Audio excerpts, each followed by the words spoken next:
Hi mga ka-kitchen! For today's vlog, gagawa tayo ng matte boiled icing. If you are interested, please keep on watching. Para sa ating matte boiled icing, gagamit tayo ng 3 itlog. Isi-separate lang natin yung egg yolk sa egg white kasi yung egg white lang ang kailangan natin. Sa paggawa nito, siguraduhin lang natin na hindi mapipisa ang egg yolk.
Pag ganito na po ang itsura niya, pwede na po natin ilagay ang 2 tablespoon powdered sugar.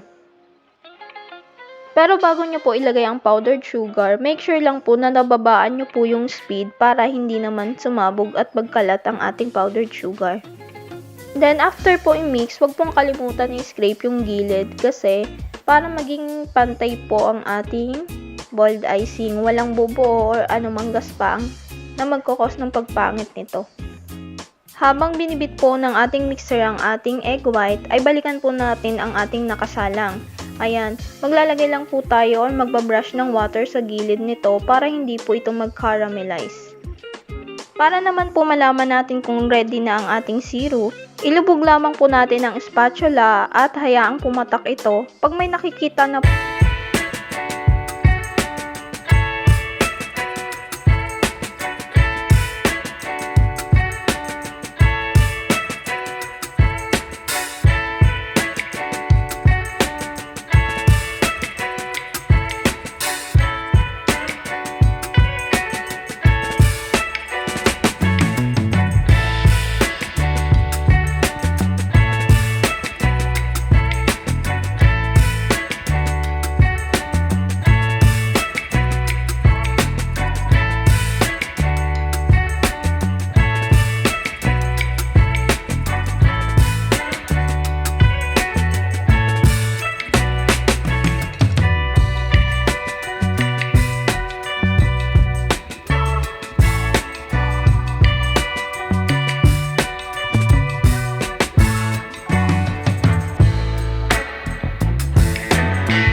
At eto ang ating kompletong costing sa ating matte boiled icing.